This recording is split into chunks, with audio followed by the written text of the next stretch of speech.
Bueno, entonces regresamos, entonces tenemos que se llaman factores liberadores. ¿Qué tienen ellos? Que ellos terminan siempre en una palabra que es la F, factor, y llevan una R adelante. Esa R viene de una palabra en inglés que significa que es release, que significa liberar, soltar, relajar. ¿Sí?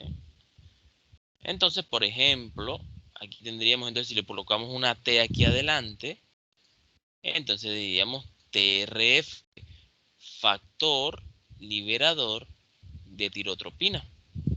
¿Sí ven? Si por el contrario, por ejemplo, le colocamos aquí una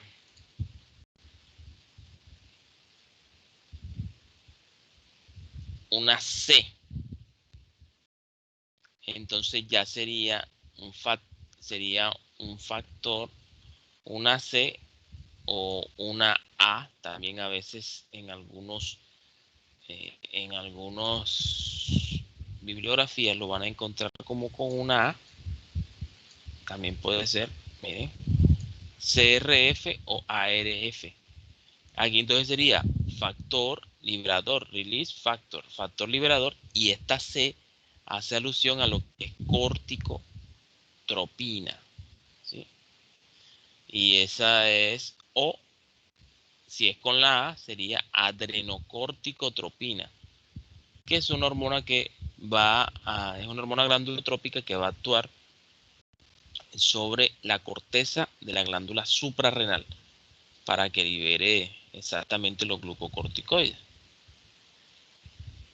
Entonces, los que tienen suprarrenales, entonces mira que ellas son factores, entonces ella tiene sus factores, todas son hormonas lógicamente, pero se conocen como factores liberadores porque son las que hacen que las otras glándulas liberen las hormonas que tienen ahí guardadas.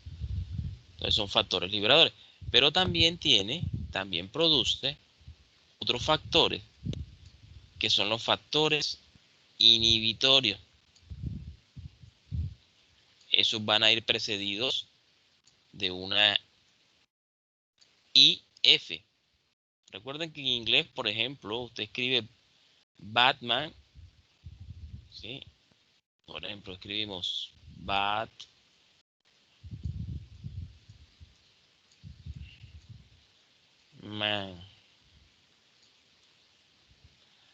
Aquí, pues literalmente diría murciélago hombre, pero en realidad lo que dice es hombre murciélago, ¿verdad? Por eso ustedes ven aquí esto de F y la I. Entonces, el factor, porque sería I de inhibition y factor de factor. Entonces, factor inhibitorio se lee desde atrás, al final, hacia la parte anterior. Factor liberador, por ejemplo, si le colocamos aquí una P, sería el PIF, factor inhibitorio, perdón, no, inhibitorio de prolactina. ¿Ok? Factor inhibitorio de prolactina. O sea, además de que hay factores que ayudan a que se liberen hormonas, hay factores que ayudan a que se inhiba la producción, para que no se produzcan en cualquier momento, sino en el momento en que se produzca el factor liberador. Listo, entonces algunas hormonas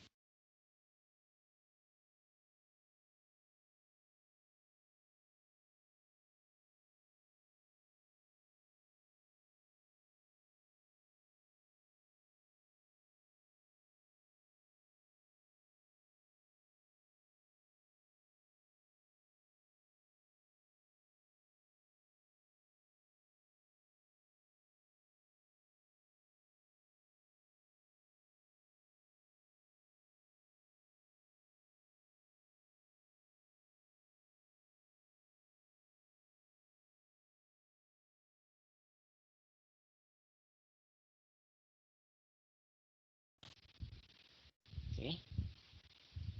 Antiguamente conocida como vasopresina, y de pronto la encontraron así, en la nomenclatura antigua, se le daba el nombre de vasopresina.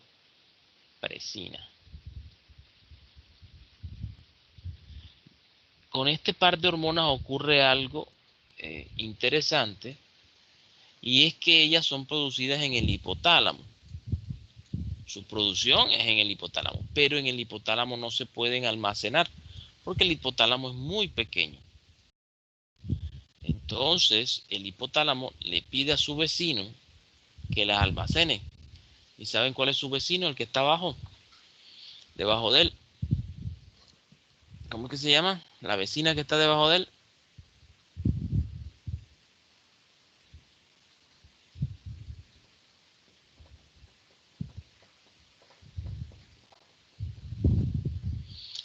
Hombre, se llama hipófisis. La hipófisis es la que está debajo. Mírenla aquí, esto que está encima.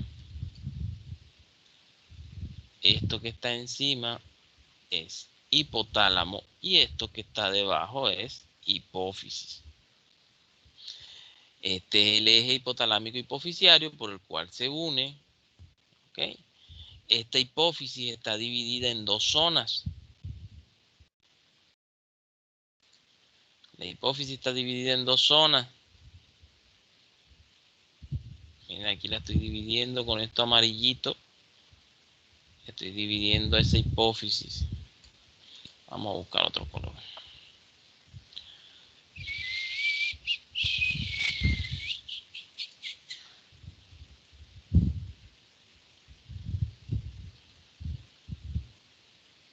Bueno, aquí lo estoy dividiendo en dos zonas. Entonces quedaría una zona anterior, que sería esta. Anterior. Porque mira hacia la parte anterior. Y una zona que sería la zona posterior porque mira hacia la parte posterior. Ahora,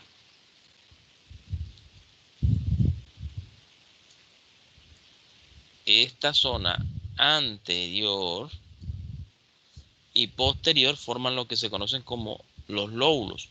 Entonces la hipófisis presenta dos lóbulos, un lóbulo anterior y un lóbulo posterior.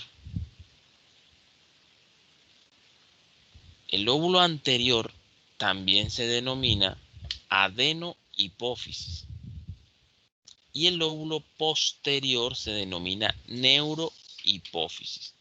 Mírenlo, aquí está, hipófisis anterior, hipófisis posterior.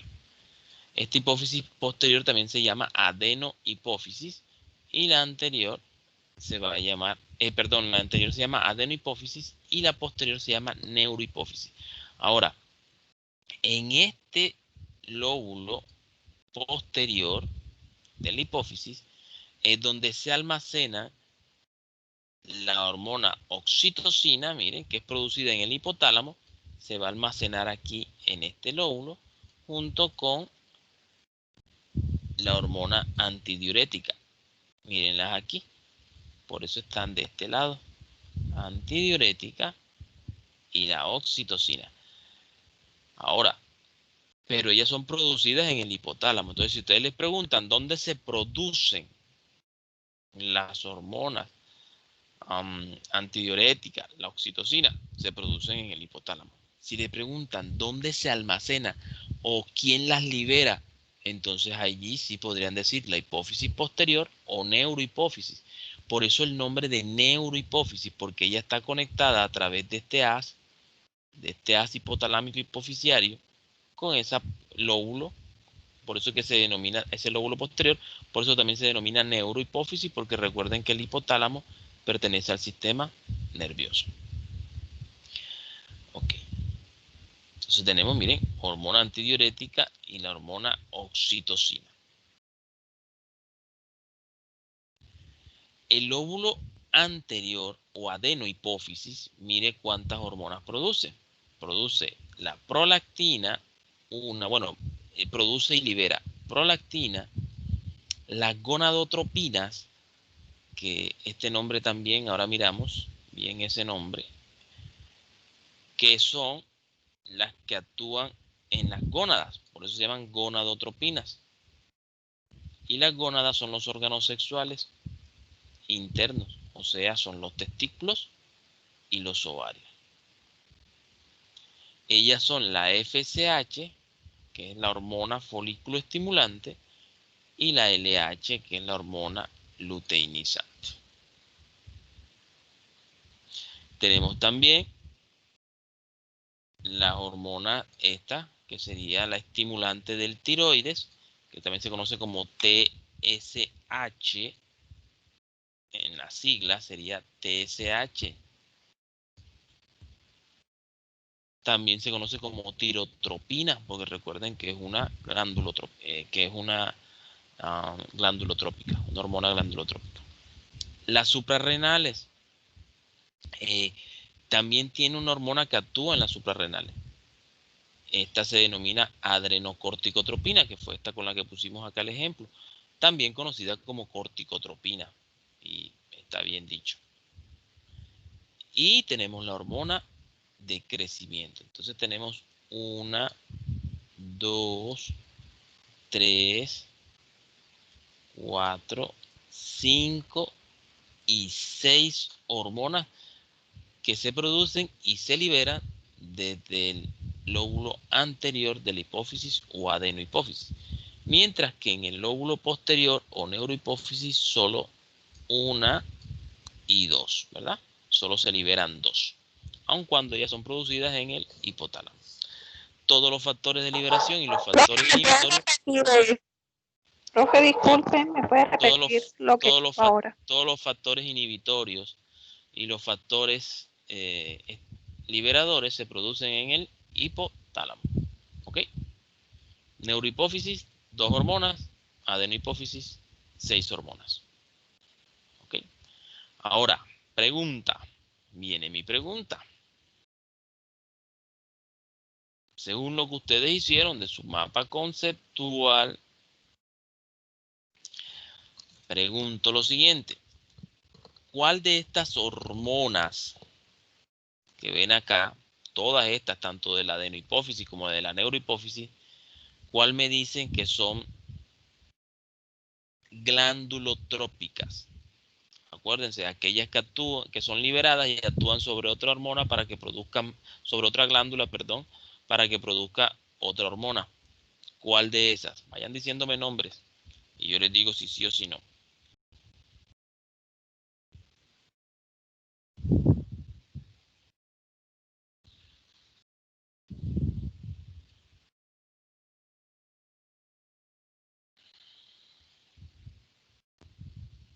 Ajá, estoy esperando.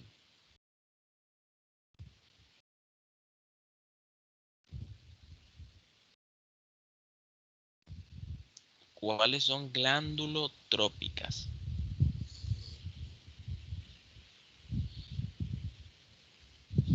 TRH, profe. El TRH es una. ¿Y dónde está el TRH? Que no lo veo. ¿Quién lo produce?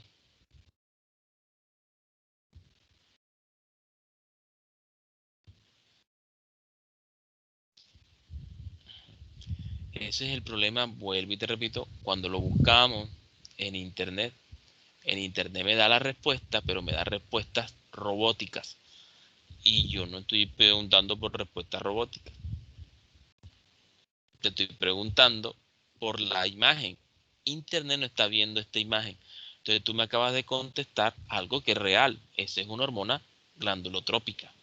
Sí es cierto. Pero no es ninguna de estas que están aquí. Porque esa hormona es producida por otra glándula y no por la hipófisis.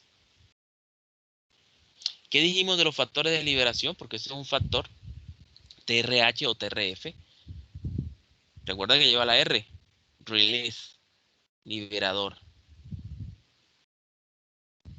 ¿Qué dijimos de ellos? ¿Quién los producía? ¿Quién me ayuda?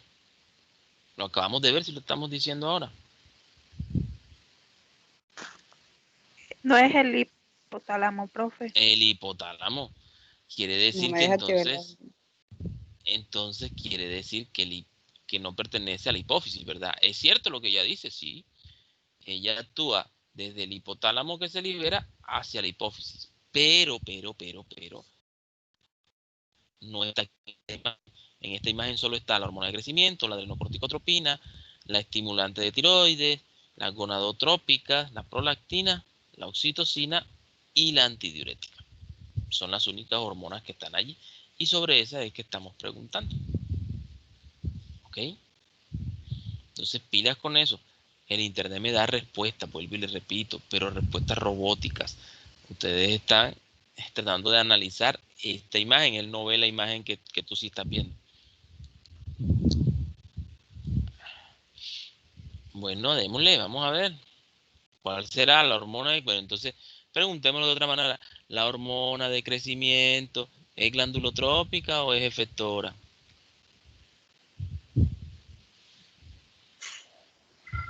Glandulotrópica, profe. Es glandulotrópica. ¿Qué es una hormona glandulotrópica?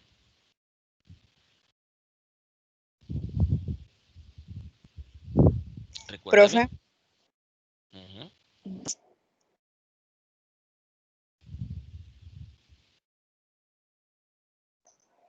sí.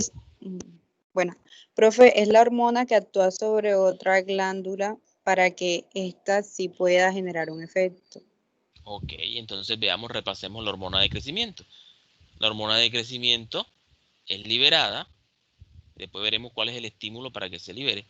Es liberada y sobre quién vaya actúa, sobre qué otra glándula. El hueso es una glándula endocrina, porque yo aquí estoy viendo un hueso y de hecho, ¿qué hueso estoy viendo?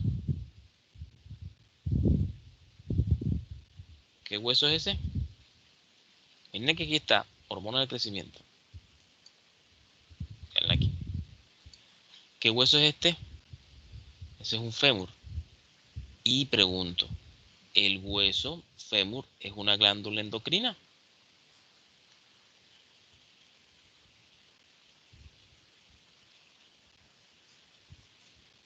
Cuéntenme. Tranquilo, sin miedo, que nos estamos preparando para el examen. En el examen ya yo no le puedo decir nada ya. Usted si puso que eso era así, yo se lo califico. ¿Me comprende? Entonces aquí Profe, donde no, tenemos, no, profe. No, ¿verdad? no, dígame qué hormona produce, No qué es. hormona endocrina, recuerden esto, produce el hueso. Ninguna, no pertenece al sistema endocrino. Entonces quiere decir que ella no puede ser glandulotrópica. Hay que tener en cuenta la definición de glandulotrópica. Ahora repasemos la definición de hormona efectora. Entonces dice que es aquella que produce una glándula endocrina, sea central o periférica, y actúa sobre un tejido. Miren que esta hormona de crecimiento está producida por la adenohipófisis y miren que vaya está actuando sobre este tejido. ¿Y qué hace la hormona de crecimiento en este tejido? Sobre todo en niños. En adultos también hace algo, pero ahorita vemos. ¿Qué hace la hormona de crecimiento en el hueso? ¿Qué le hace al hueso? ¿Qué nos Lo hizo? hace crecer, profe. Lo hace crecer, igual que los demás tejidos, ¿verdad? Lógicamente, hasta que se cierran las epífisis, que eso tiene su momento en que esas epífisis se cierran y ya no crecemos más. Entonces, ese crecimiento estatural se frena y comienza un crecimiento aposicional del hueso. Listo, entonces miremos que ella entonces no es glandulotrópica, sino que es efectora. Busquemos entonces, sigamos buscando, vamos a buscar más glandulotrópicas y busquemos también efectoras enseguida. Mírenla ahí, miren la imagen y de acuerdo a la imagen, vayan diciendo.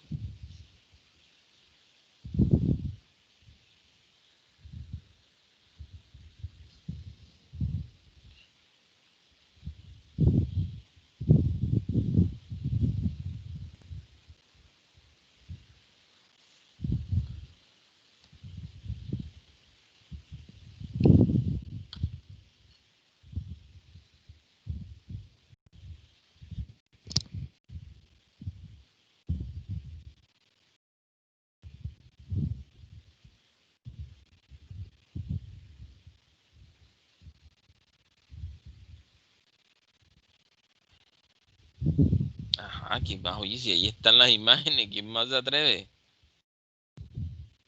Bueno, está bien, sigamos, dejemos eso así. Y en el examen ustedes verán. Profe, Ajá. la glándula mamaria. ¿Qué pasa con la glándula mamaria? Cuéntame. De hormona de crecimiento, no. Pero tú estabas conectada con la glándula con la hormona de crecimiento. Ya de la hormona de crecimiento hablamos y dijimos que ella era efectora. Sí, la hormona de crecimiento actúa en todos los tejidos, en todos los tejidos de nuestro cuerpo actúa. De hecho, está relacionada con el envejecimiento, ¿sabías? Por eso algunas personas tratan de impedir que se produzcan con el factor inhibidor, que ya está a la venta, eso se vende, el factor inhibidor de hormona de crecimiento, para evitar el envejecimiento. Hay algunas teorías que hablan de eso y unos tratamientos.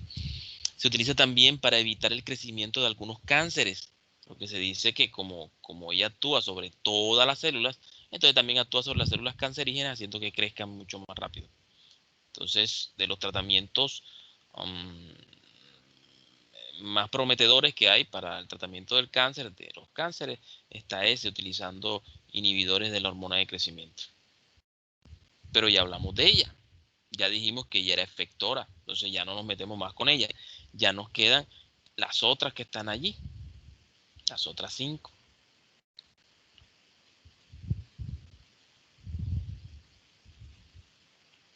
Las otras 5 no, las otras 7, porque en realidad son 8, 6 de la adenohipófisis y 2 de la neurohipófisis.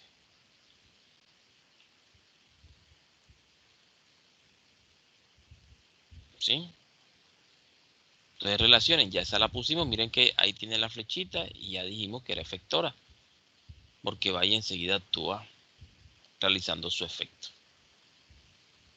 Vamos con otra.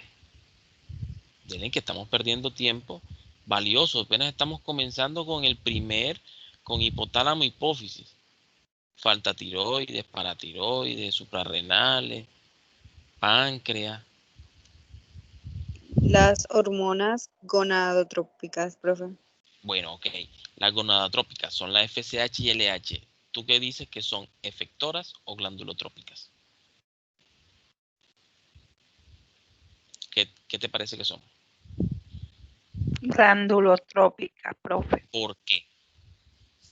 ¿Cuál es la razón? Explícame la razón.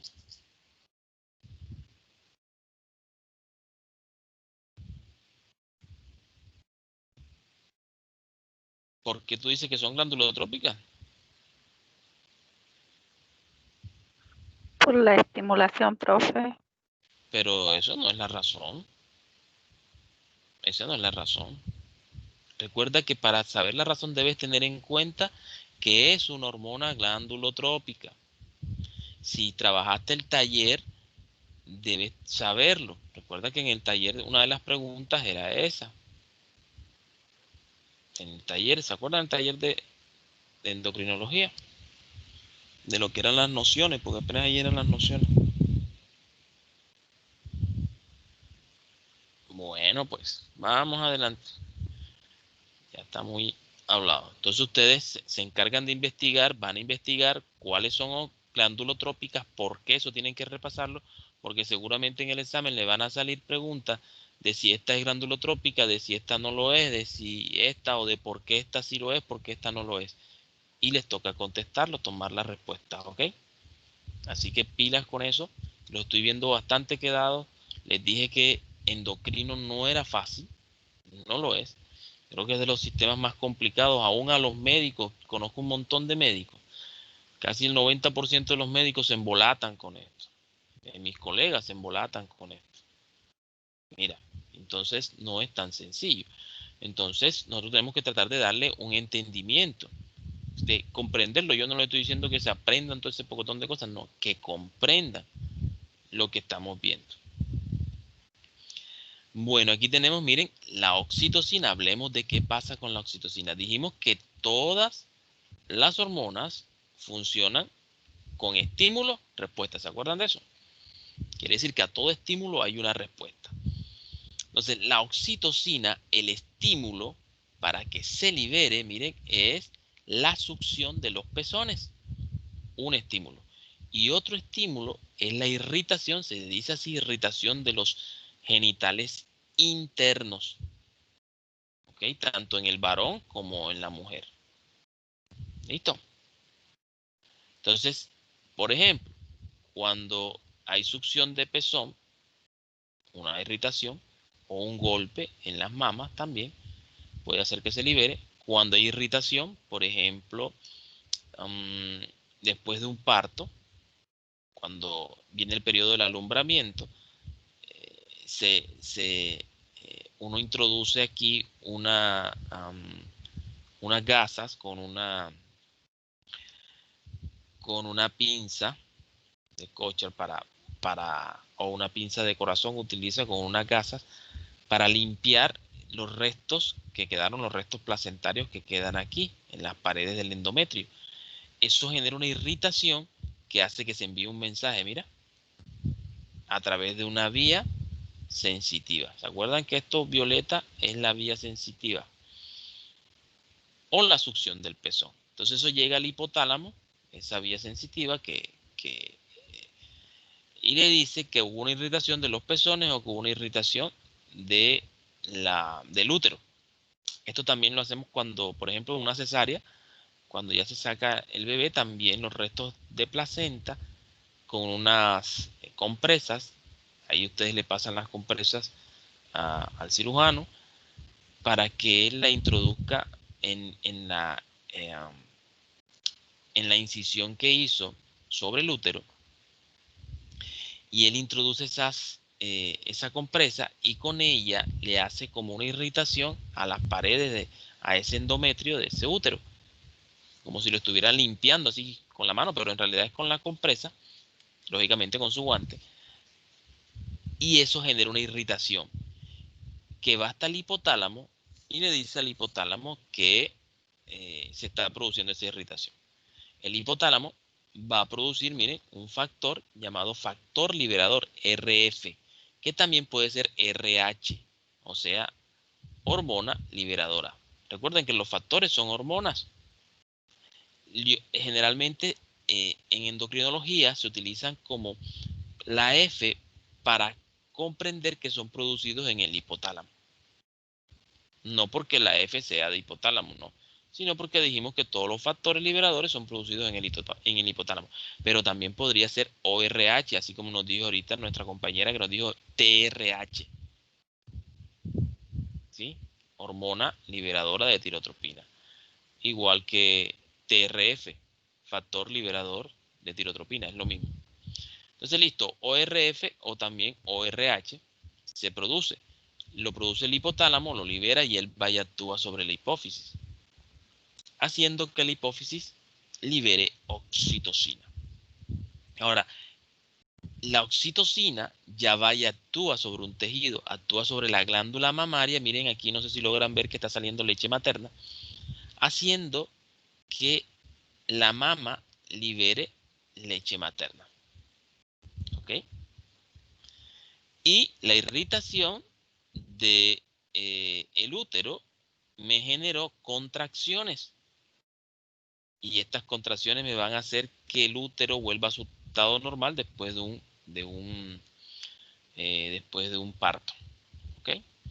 También para el parto como tal, miren, aquí vemos un trabajo de parto que está saliendo el bebé.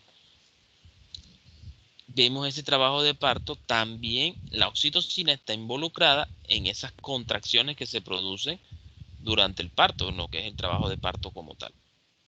De hecho, esta sustancia oxitocina, ustedes van a ver que la manejan en quirófano, se maneja para ayudar a mejorar las contracciones uterinas. Y en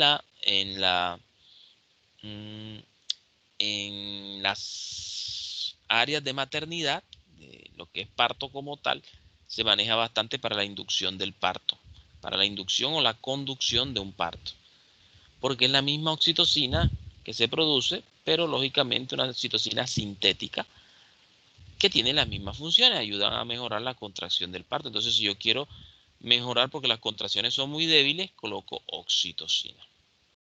¿Listo?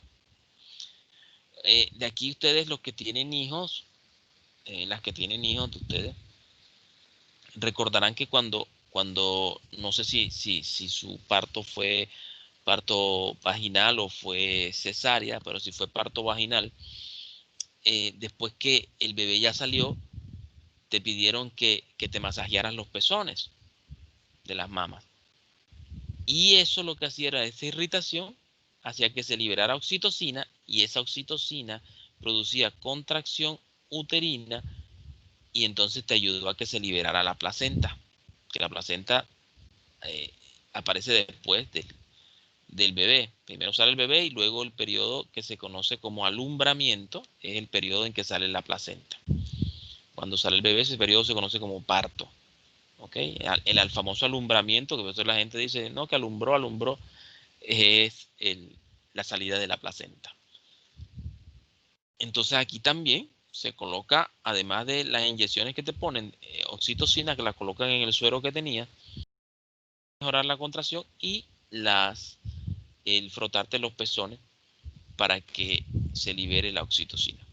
En el varón, la oxitocina ayuda también para las contracciones de lo que son las contracciones que se dan en todo lo que es el perine y todos los conductos deferentes cuando la eyaculación. ¿Okay? Bueno, vámonos con tiroides. La tiroides produce 3 hormonas. Si ven aquí, la tiroxina, T4, la triiodotironina, T3. Esta tiroxina también se conoce como tetrayodo, o sea, por eso ahí del T4, tetrayodotironina. Si vemos aquí, aparece una tercera que yo la dibujé en rojo para que no olvidemos que la produce la tiroides, que se denomina tirocalcitonina, pero que ella está involucrada en otro ciclo, no en este de la T4 y la T3. Ahora, si vemos aquí triyodo y tetrayodo, quiere decir que un ingrediente para la producción de esta hormona es el yodo, ¿cierto? Porque fíjate que no es tritironina, sino que es triyodo, o sea, tiene 3 átomos de yodo. Y la tiroxina o T4 tiene 4, es tetrayodo. Quiere decir que si en mi cuerpo no hay yodo, ¿qué le pasa a las hormonas esas? Se producen. ¿Qué dicen ustedes? No se produce. No se producen. Y ahora, cuéntame, ¿y nosotros entonces producimos yodo dentro de nuestro organismo? ¿Ustedes qué dicen? ¿Será que nosotros producimos yodo?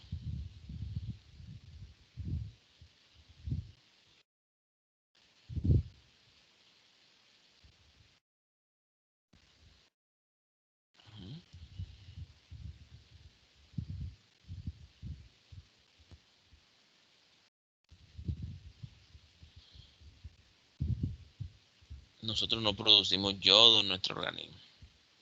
No hay nada en nuestro organismo que produzca yodo. Entonces, ¿cómo tenemos que hacer que ese yodo entre para esos átomos T4 y T3? ¿Cómo podemos hacer para obtenerlo?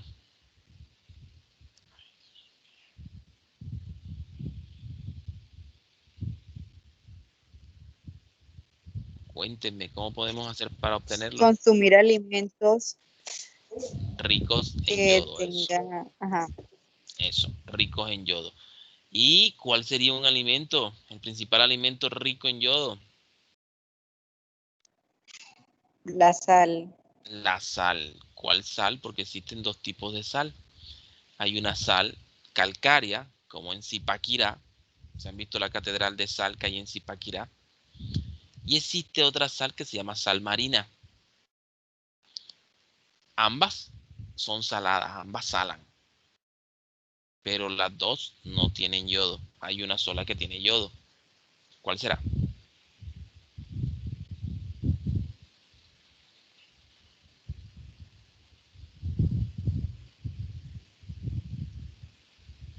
Y para ponerlo por regiones, entonces pongamos, ¿cuál será? ¿La sal de Zipaquirá o la sal de Manaure? Sal marina, profe. Sal marina. Esa es la que tiene. Recuerden cuando veían en biología las algas, con las cuales comenzaron a estudiarse en el microscopio, los señores estos de la teoría celular, y veían que esas algas producían yodo. Bueno, entonces estas algas le dan esta sal marina, tiene ese yodo que se necesita. Entonces hay que tener cuidado. Hay regiones de nuestro país en donde, bueno, y del mundo, en que la sal no contiene yodo, aun cuando sala los alimentos, sirve para salar los alimentos, pero no contiene yodo. Y entonces al no contener yodo, en estas poblaciones se produce una cosa que se denomina endémico.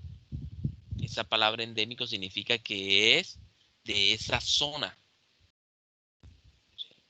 Entonces se produce un hipotiroidismo, o sea, un nivel bajo de hormonas tiroideas, hipotiroidismo, nivel bajo de hormonas tiroideas, endémico, o sea, en esa zona. ¿Por qué se produce? Porque, oye, ellos consumen la sal, esa sal de roca, de montaña, que no es una sal que tiene yodo, porque no es una sal marina.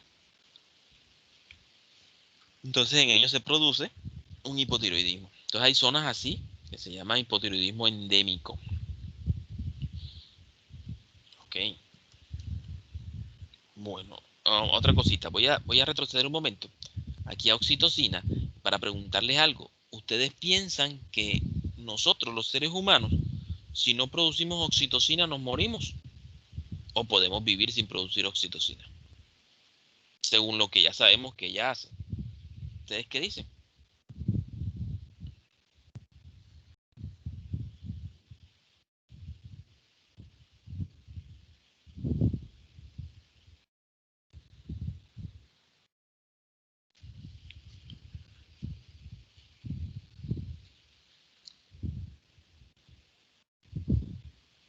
Ajá. Profe, yo creería que no podemos Que no vivir puede. sin la oxitocina. ¿Por qué tú piensas que Es no puedes decir, vivir sin? no, Sí, ponte tú en su lugar. Dime, yo no puedo vivir sin oxitocina porque me muero. ¿Por qué te mueres? Vamos a ver. Te mueres porque dejas de eyectar leche materna. Te mueres porque eh, dejas de hacer contracciones uterinas. Analízalo. ¿Te morirías?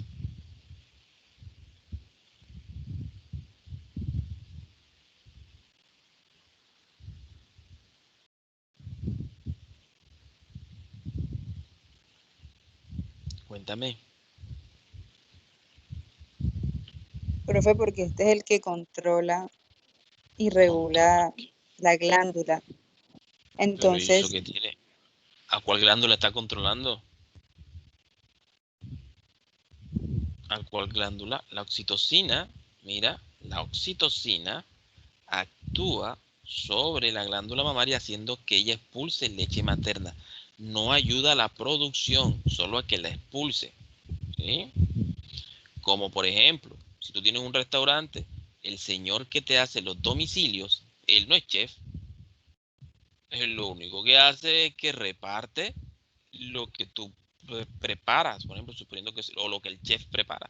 No le van a decir, oye, ven acá, y te quedó salado y tal. Y si no, tranquilo, mañana le voy a echar menos sal.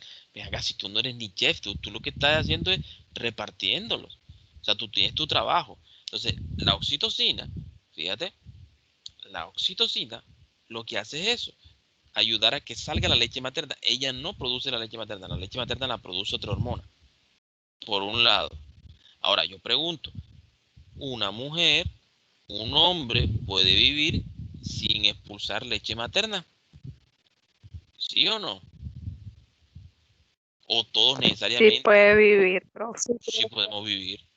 ¿Podemos vivir sin hacer contracciones uterinas y sin hacer contracciones de eyaculación los hombres? Sí, profe. Sí, profe, pero Sí, yo opinaría ok, que es difícil en el parto. por eso, pero imagínate tú, mira esto, cuando nosotros decimos de que sin ella no podemos vivir, entonces, o sea, que una persona no puede vivir sin ella, entonces tendríamos que decir que todas las mujeres deben, mira, deben tener hijos. Entonces tendríamos que decirle eso, por ejemplo, se me ocurre así de salida, Amparo Grisales. ¿Cuántos hijos tiene Amparo Grisales? Ni uno. Ninguno. ¿Y qué pasó? ¿Se murió? Porque no utilizó la oxitocina, fíjate. No, profe. Ok, entonces quiere decir que esta hormona no es indispensable para vivir, porque ese término indispensable para vivir lo van a encontrar mucho en endocrinología. Entonces esta hormona no es indispensable, nosotros podemos prescindir de ella. O sea, si no produce oxitocina, oye, sí, en el hombre, oye, va a dificultar la eyaculación, bien, pero de pronto dice un hombre, no, que yo soy cura de los de verdad, no de esos falsiones y por ahí, sino cura de los de verdad. Entonces dice, no, listo, yo tengo un voto de castidad, mira, a mí no me interesa la oxitocina. Y sin embargo no muere. Hay hormonas con las cuales si no las producimos, sí nos morimos o podemos morirnos, ¿sí? Entonces por eso nos toca tomarlas, si no las estamos produciendo, nos toca tomarlas desde de afuera, con pastillitas, con cosas. En el caso de la oxitocina, no hay ningún problema. A menos, como tú dices, oye, para el trabajo de parto, sí, pero eso es para aquellas que están embarazadas. Y las que, dicen, oye, yo nunca voy a salir embarazada, yo nunca voy a estar embarazada. No quiero. ¿Sí ves? Entonces no es indispensable para vivir, no es indispensable para la vida. Pero si ayuda, lógicamente tiene sus funciones. Bueno, entonces volvemos acá. T4, T3. Y la tirocalcitonina. Miren este calci. ¿A qué les hace alusión eso? Calci. ¿Qué pensarían? Calcio. Calcio, Con el profe. calcio. Ok, entonces ella está involucrada con el calcio. Pero ella está en otro ciclo, por eso la pusimos en rojo. Pero recordar que ella la produce la tiroides, porque es bien importante. Bueno, veamos tiroides. Entonces tenemos aquí tiroides y aquí vemos, ya se acuerdan del manchón, que es lo que es sangre, y vemos una flechita hacia abajo de color azul. Me está diciendo que la T4 y la T3 están disminuidas. ¿Sí? Al estar disminuida, eso es captado por los receptores que están en sangre y eso envía un mensaje al hipotálamo a través de una vía sensitiva, ¿se acuerdan? Una vía aferente. Y llega al hipotálamo y le dice al hipotálamo, oye, las hormonas T4 y T3 están bajas en sangre. Entonces el hipotálamo, miren, produce, libera un factor, el TRF o TRH, como nos dijeron ahorita ustedes, es lo mismo. Recuerden que esa F es factor, U también puede ser hormona, porque de hecho ella es una hormona. Factor liberador de tirotropina que actúa sobre quién? Sobre la glándula hipófisis. Y haciendo que la glándula hipófisis produzca TSH. ¿Ven? Que es la hormona estimulante de tiroides. Mira que te dice estimulante de tiroides. ¿A quién va a estimular? A la tiroides. No, que yo me voy a ir para los ovarios. No, señor. Usted tiene que irse para la tiroides. Usted es específico. Usted no ve que usted es estimulante de tiroides. No ve su nombre. Entonces tiene que irse para la tiroides a estimularla. Al estimularla hace que ingrese yodo y todo este cuento y se produzcan las hormonas tiroideas. Y se liberen. Ahí tenemos las hormonas tiroideas que se liberan. Y esas hormonas, luego, al liberarse en sangre, entonces se elevan y ahí se envía nuevamente un mensaje, miren aquí, se elevan y enseguida es captado y se envía un mensaje al hipotálamo, diciéndole que ya las hormonas tiroideas ya están, ahora están altas, tranquilo. Y el hipotálamo, ¿qué hace? Bueno, listo, deja de producir TRF. Si no se produce TRF, que va a estimular a la hipófisis, por la hipófisis, al no ser estimulada, deja de producir TSH. Y si el TSH, que es estimulante de tiroides, no estimula la tiroides para que produzca hormonas tiroideas, dejan de producirse las hormonas tiroideas. ¿Sí ven? Ahora, este ciclo que estamos viendo aquí es complejo o es simple? Simple, Según lo, es simple. ¿Por qué es simple? porque es directamente proporcional, profe. No, una que es inverso. Este es negativo. Mm, Pero eso no es la razón por la que sea simple o complejo. La razón que sea simple o complejo es que estén involucradas más de 2 glándulas endocrinas, se dice que es complejo. Y si son menos de 2 o menos glándulas endocrinas las involucradas, se dice que son simples. Eso ya lo vimos. Generalidades. Entonces, otra vez, ¿qué es? ¿Cuántas glándulas endocrinas están allí involucradas? Me dicen los nombres, por favor, de las endocrinas, de las glándulas que están involucradas.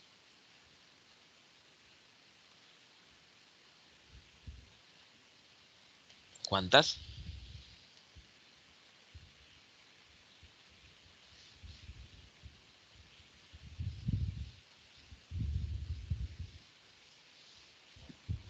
profe, Ajá. sería el hipotálamo, Una. la Bien. hipófisis, la hipófisis y la Dos. tiroides. Entonces, ¿cuántas son? En 3, total, entonces sí es 3. complejo. Es complejo. Ok. Ahora, independientemente de eso, no es directamente proporcional. Porque si las hormonas tiroideas están elevadas, como ahora aquí lo estamos viendo, ¿cómo están las en sangre? ¿Cómo están las hormonas tiroideas? Disminuidas. Pero, mira, por el contrario, cuando las hormonas tiroideas en sangre están bajas, entonces la tiroides aumenta la producción. ¿Sí ves? Son inversamente proporcional o ciclo negativo. ¿Sí? Positivo sería, si están bajas, T4 y T3, también está baja las glándulas tiroideas, las hormonas tiroideas, pero no, miren, la producción se eleva normalmente cuando están disminuidas en sangre. Esto normalmente, porque las personas que tienen sus problemas ya, que tienen su hipotiroidismo, no va a ser así. Ahora, el hipotiroidismo se divide en hipotiroidismo primario, secundario y terciario. Entonces, vamos a colocarlo aquí. Primario, cuando está en la glándula, en la misma glándula, igual el hipertiroidismo y el hipotiroidismo. Entonces, el hipotiroidismo y el hiper se van a dividir en primario, y voy a colocar aquí un 1 y aquí primario, cuando ocurre en la misma, perdón, ahí no es aquí, en la glándula. Ya va, déjenme borrar acá. Cuando ocurre en la misma glándula, en la glándula tiroides. Entonces hablamos de primario. Secundario, cuando ocurre en la hipófisis. Decimos que es secundario. Y cuando es terciario, cuando ocurre en el hipotálamo. También puede llamarse al terciario, se le puede decir hipotalámico. ¿Por qué? Porque está ocurriendo en el hipotálamo. O sea, el problema lo tiene el hipotálamo. El hipofisiario, el problema está en la hipófisis. ¿Ok? ¿Cómo sabemos eso? Hombre, cuando alguien consulta y se sospecha de un problema de hiper o hipotiroidismo, se le envía algo que se llama perfil tiroideo. Ese perfil tiroideo incluye el estudio del TRH o TRF, ¿sí? Vamos a ponerlo aquí como TRH, que es más conocido a nivel de laboratorios, pero aquí le voy a poner entre paréntesis F, porque en la parte de educación se utiliza más el F para poder comprenderlo de mejor manera. TRH va a contener también lo que es el TSH, o sea, me van a cuantificar el TRF, la hormona TRF, la hormona TSH y lógicamente el T4 y T3.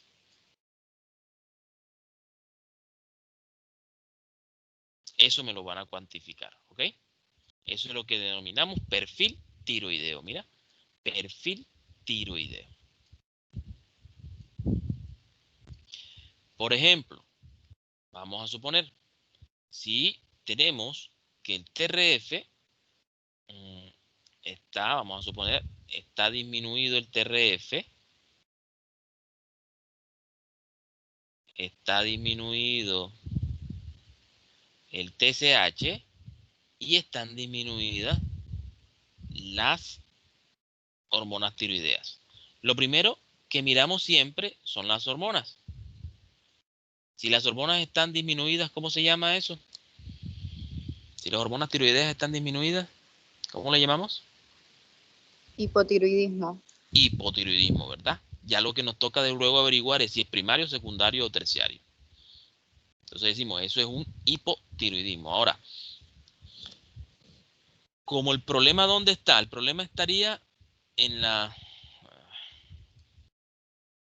El problema está en la glándula tiroides.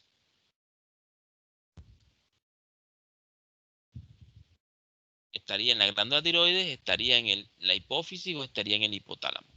Entonces miren que comenzó el daño, aquí está, esto sería un hipotiroidismo terciario o hipotalámico. El daño arrancó desde aquí.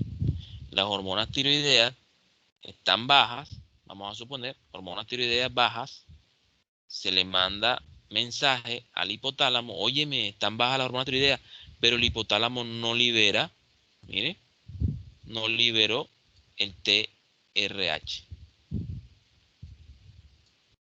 Lógicamente, si no se libera TRH, no se estimula la hipófisis y no se va a producir TSH. ¿Sí me van siguiendo? Y si no se produce TSH, pues no se estimula a la tiroides y no se producen hormonas tiroideas. Entonces, por eso tenemos este hipotiroidismo. ¿Dónde se originó? Se originó en el hipotálamo. Ahora, pongamos otro ejemplo. Y vamos a dejarlos a ustedes ahora que lo resuelvan. Tenemos hormonas tiroideas disminuidas, ¿vale? Pero ahora, por el contrario,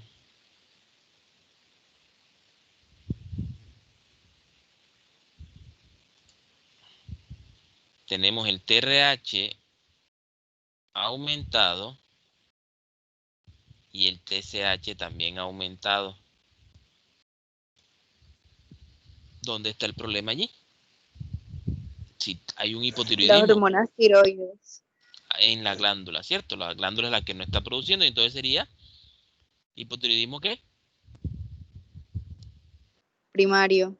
Primario. Ok, fíjate, mira. ¿Ven? Lo sencillito que es hacer un diagnóstico ya después que tú tienes que tienes los valores. Y vamos a colocar esto.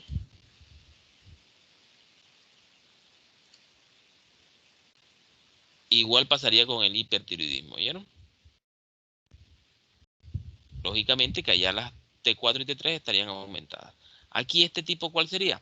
Miren que el TRH está aumentado, pero el TSH y el T4 y T3 están disminuidos. Eso es hipotiroidismo porque T4 y T3 están disminuidos. ¿Y dónde está el problema? En la hipófisis, profe. Ok, entonces sería secundario, ¿verdad? Secundario. O hipofisiario, que también se le puede dar ese nombre. Listo. Perfecto. Ahora vámonos, sigamos, continuemos. Y vamos con, miren, aquí tenemos en esta diapositiva, me dice, en el centro de la diapositiva, me dice en lo que intervienen la T4 y T3. La T4 y T3, las hormonas tiroideas. La tiroxina y la triiodotironina. Miren en qué intervienen. Intervienen en el metabolismo energético, o sea, aumentando el metabolismo, ¿sí? Haciendo que se produzca energía mucho más rápido. intervienen la temperatura, la frecuencia respiratoria, la función cardíaca, tanto presión arterial como frecuencia cardíaca.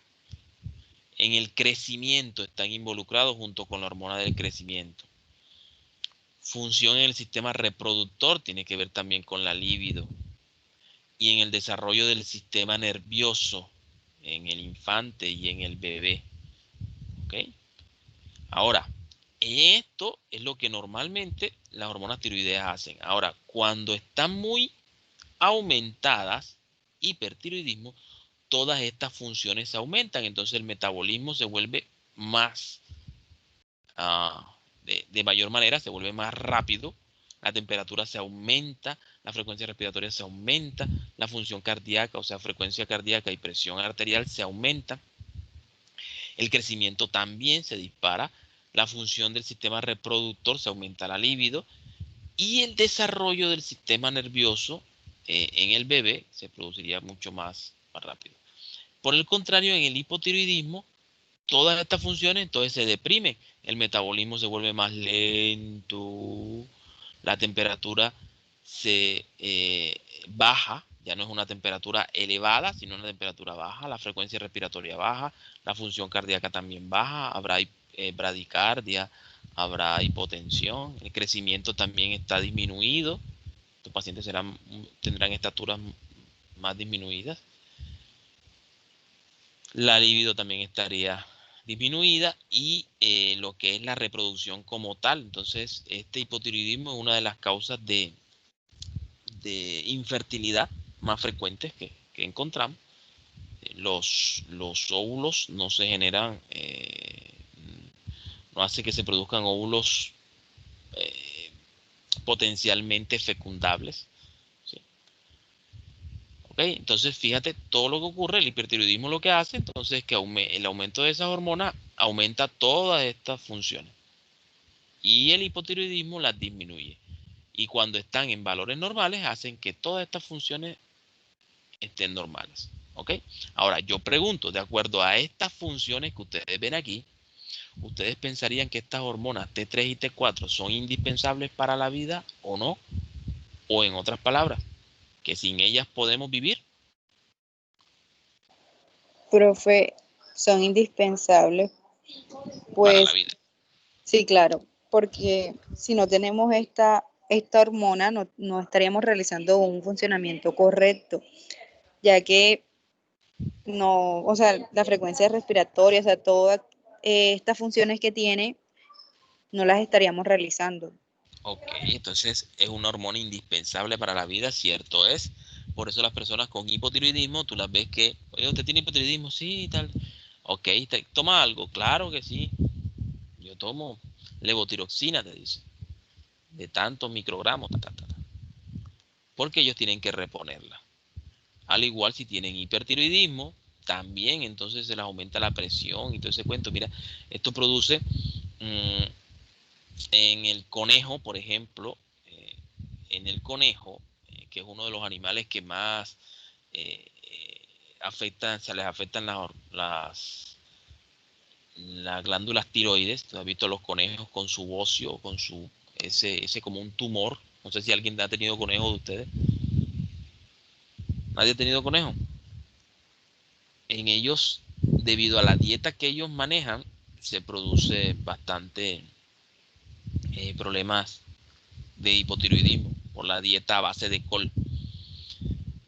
Por ejemplo, en el hipertiroidismo, el tratamiento es a partir de un compuesto que es derivado de esas coles, que se llama metiltiuracilo. Es ese que me va a bloquear la producción y liberación de hormonas tiroideas. ¿Ok? Entonces, en el conejo, él normalmente en su dieta a base de col come e ingiere este metiltiuracilo y él hace que las hormonas tiroideas disminuyan. Entonces, por eso en ellos se produce un bocio, que es ese que en el ser humano vulgarmente lo conocen como coto. Ustedes ven ese aumento de la glándula tiroides, porque cuando la glándula tiroides, al ver que no produce, sobre todo en el hipotiroidismo primario, al ver que no se produce hormonas tiroideas, entonces el mensaje está llegándole de la TSH, oye, pero produce, que necesitamos, produce, y ella aumenta de tamaño, pensando que aumentando de tamaño, como mecanismo compensatorio, va a producir más hormonas tiroideas, pero en realidad es que la producción no está disponible. En el hipertiroidismo se produce hasta así se llama, hipertensión, que se le da el nombre, no de maligna, porque la maligna es de la glándula suprarrenal, del feocromocitoma, pero es un tipo, se llama, ya me acordé, se llama una crisis tirotóxica o tirotoxicosis.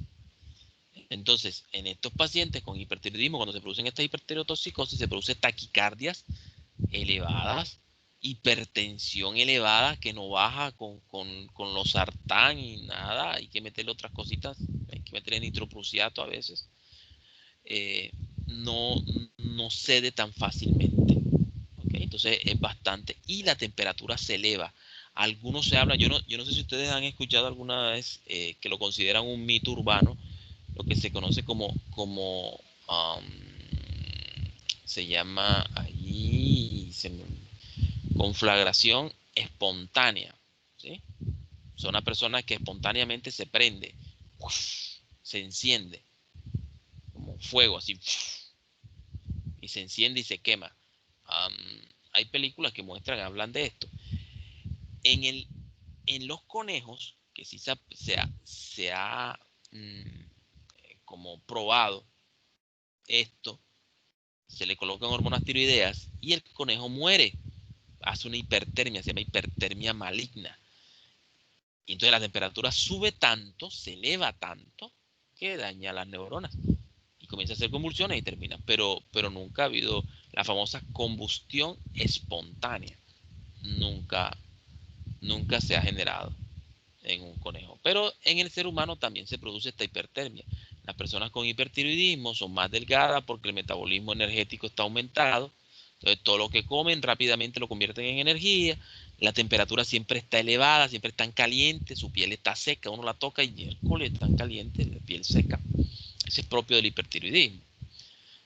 Mientras que el hipotiroidismo, por el contrario, el metabolismo es más lento, entonces se la tiende a comer y a guardar más, a no convertirlo en energía enseguida, entonces son más obesos, su piel es más húmeda, su temperatura es más baja, su frecuencia cardíaca es más baja y así sucesivamente.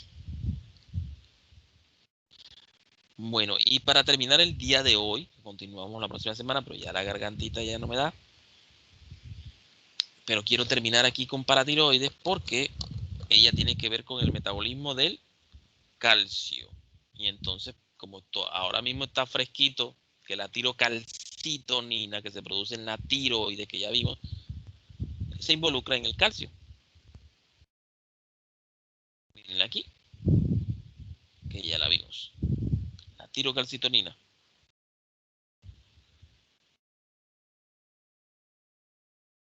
Entonces, tenemos la paratiroides que produce una hormona que se llama paratormona, o también conocida como paratiroidea, hormona paratiroidea, PTH en la sigla, y tiene que ver con el metabolismo del calcio. Veamos qué ocurre. Cuando el calcio está disminuido en sangre, o sea, la calcemia está disminuida, miren aquí está la flechita, disminuida en sangre, es captado esos valores, está por debajo de 4.5 miliequivalentes, porque ella va de 4.5 a 5.5 miliequivalentes por litro. Entonces, cuando está por debajo, se envía un mensaje a través de una vía, la vía sensitiva, y eso le dice al hipotálamo, y el calcio está bajo en sangre. El hipotálamo enseguida, mire, libera una hormona que es el PTRF, mira, o PTRH, factor liberador de hormona paratiroidea o hormona liberadora de paratormona o también hormona paratiroidea, como usted le quiera decir. Las paratiroides, miren, son estos 4 granitos que parecen unos 4 granitos de lenteja que están en la parte posterior de la tiroides. Miren, esta es la parte posterior, aquí iría la tráquea. ¿Okay? Están en esa parte posterior, son las glándulas endocrinas más pequeñas. paratiroides. Ok, entonces, cuando el calcio está disminuido, se produce el factor liberador de hormona paratiroidea o de paratormona. Ella, lógicamente, va y actúa ¿dónde? En las glándulas paratiroides, para hacer que produzca hormona paratiroidea o paratormona. Ahora, ¿cuál es la misión de ella? Conseguir, ¿qué cosa? ¿Qué cosa estamos necesitando? Calcio. Calcio. Ok. ¿Y dónde conseguimos calcio en nuestro cuerpo? ¿Dónde hay gran fuente de calcio en nuestro cuerpo? Los huesos, profe. En los huesos. Ok. Entonces miren lo que ella hace. La paratormona que se libera, adivinen para dónde coge, para los huesos. Ok. Y del hueso va a sacar ese calcio. Y el calcio que saque lo lleva a la sangre.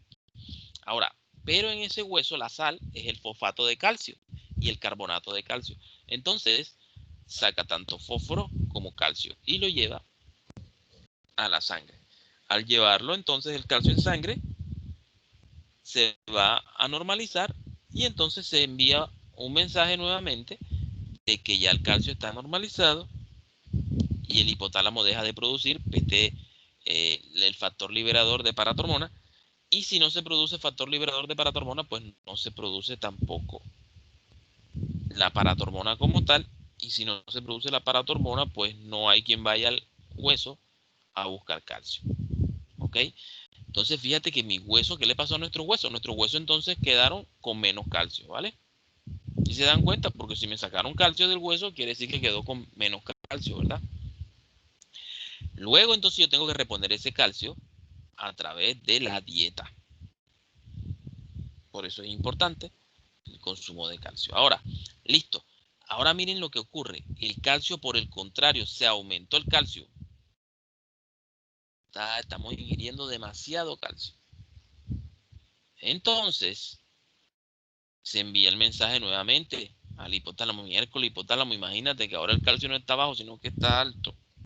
El hipotálamo, miren, produce un factor que también es TRF, mira, factor liberador de tiro, pero en este caso no es de tirotropina, sino de tirocalcitonina, que vaya y actúa sobre la tiroides haciendo que se produzca tirocalcitonina.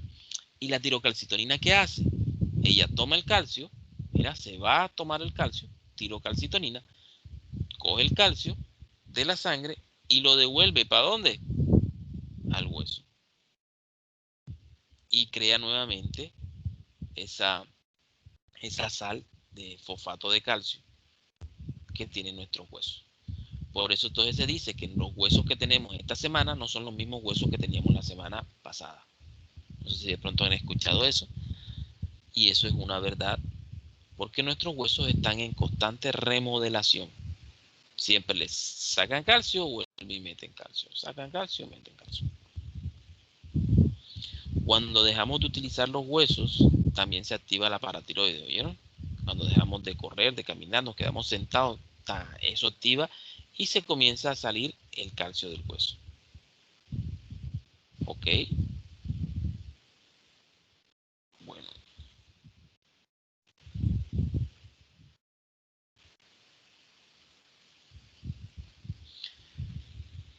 ¿Hay alguna pregunta o algo? ¿No? ¿Todo está bien? Ah, bueno. Esta hormona, la tirocalcitonina y la paratormona, serían indispensables para vivir.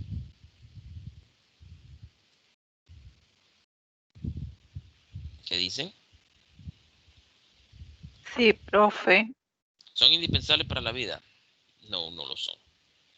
No son indispensables para la vida, ¿vieron? Estas no lo son.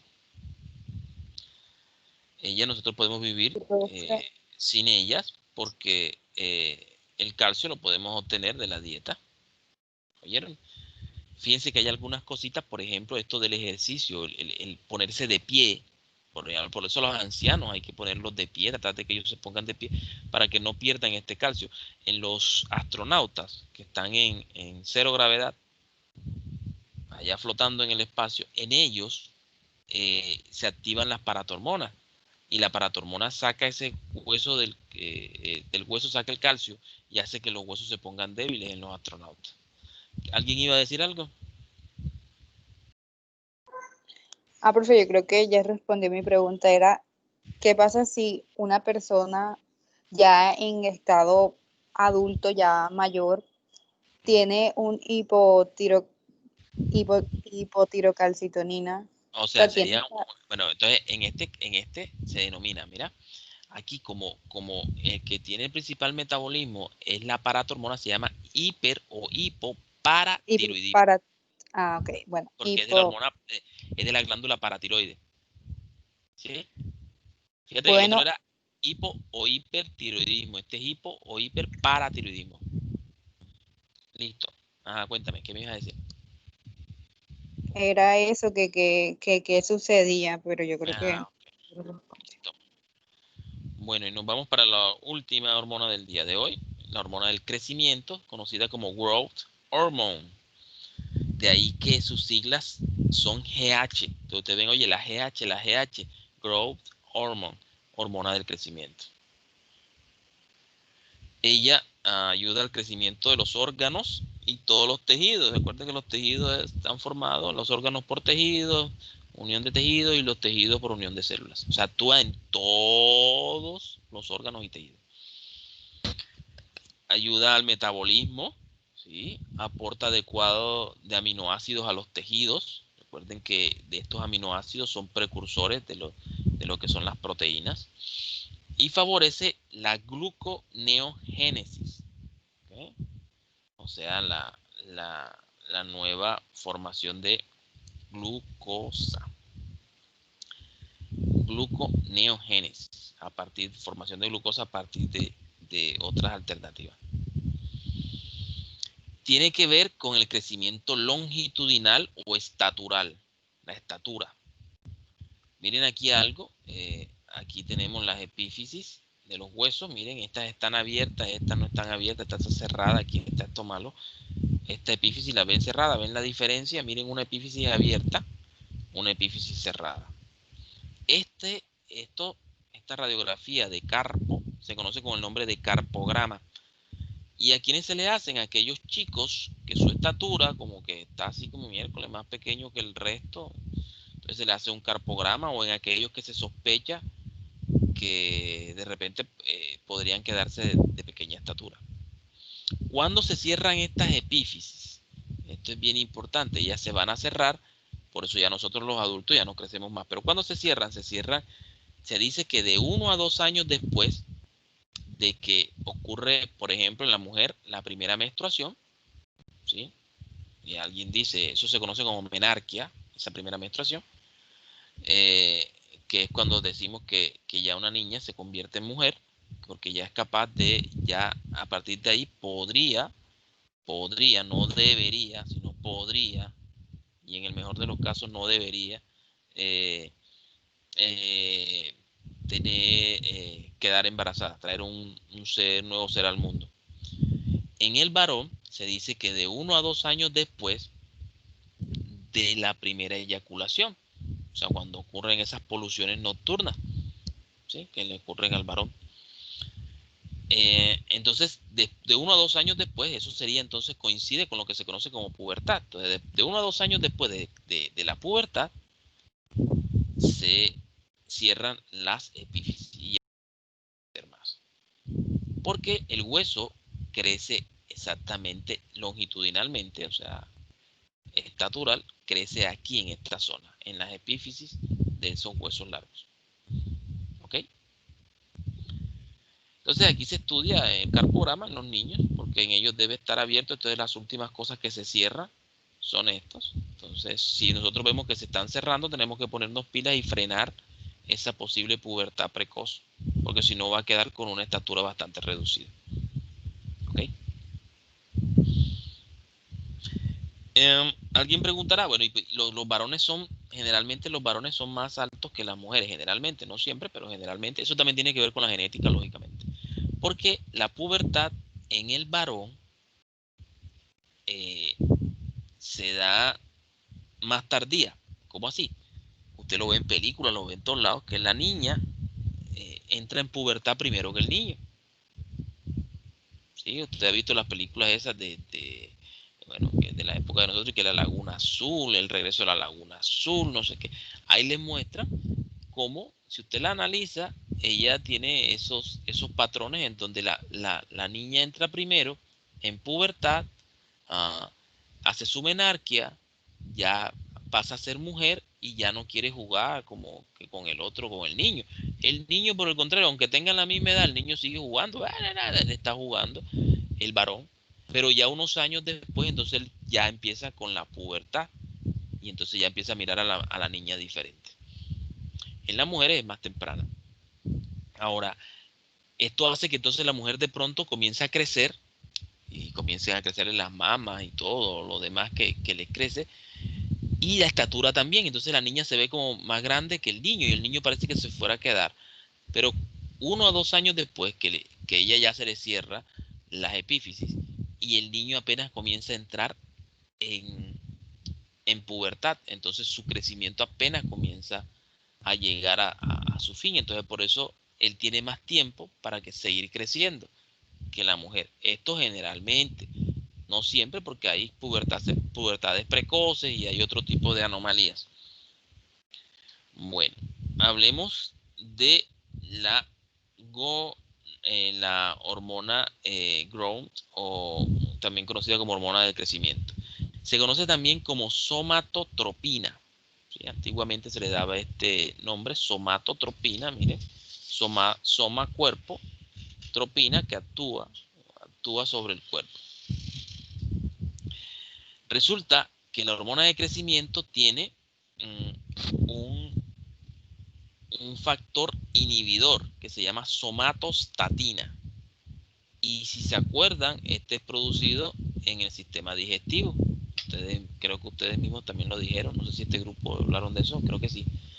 La famosa somatostatina es producida en el páncreas por las células, mientras las alfa producían glucagón y las beta insulina, esta produce, las delta producen somatostatina, que miren que es el inhibidor de la hormona del crecimiento, o sea, quien hace que la hormona del crecimiento no se libere.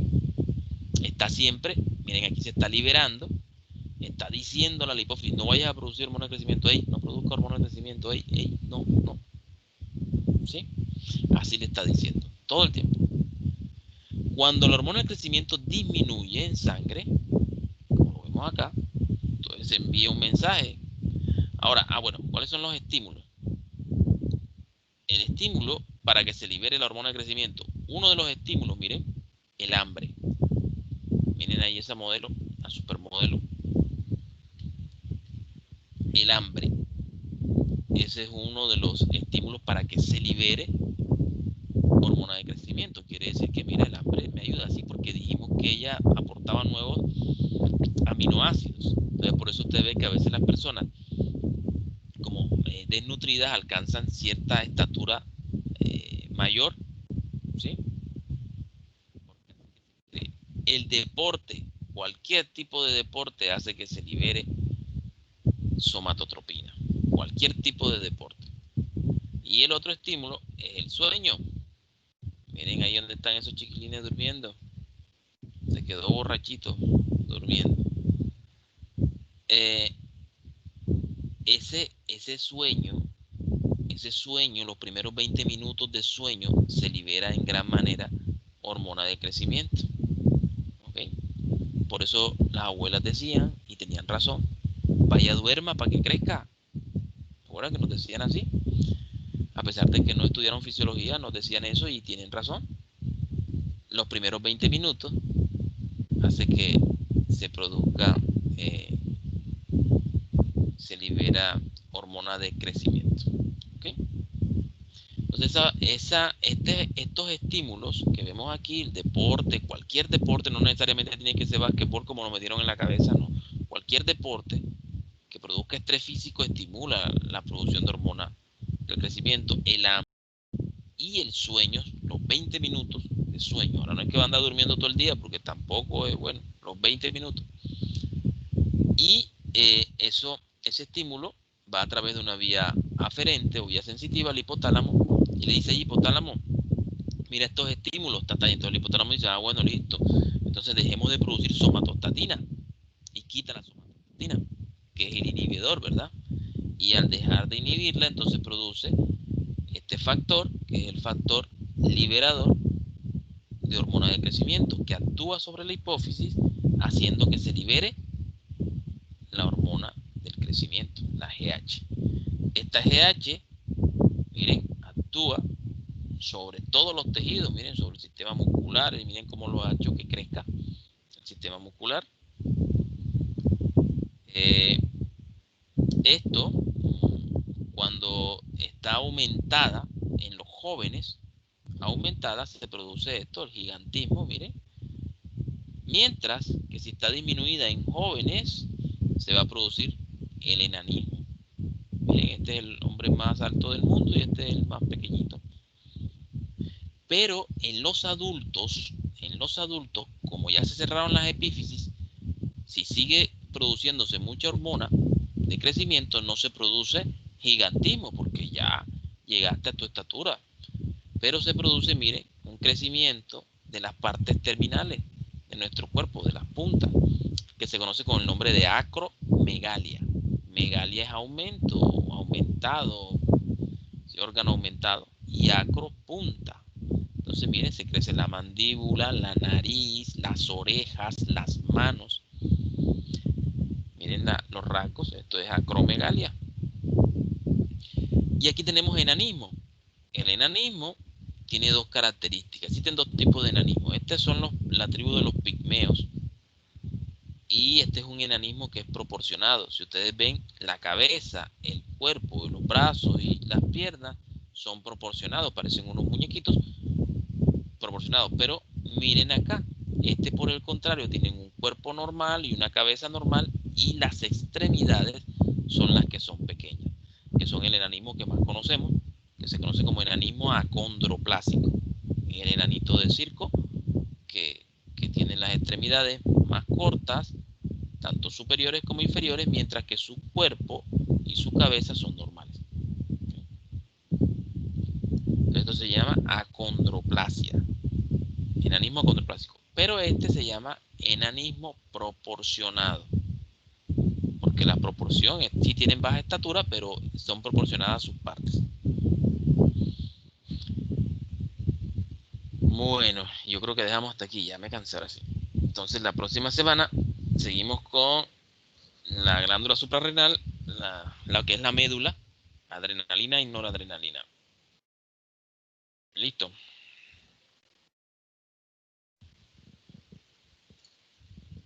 Se durmieron.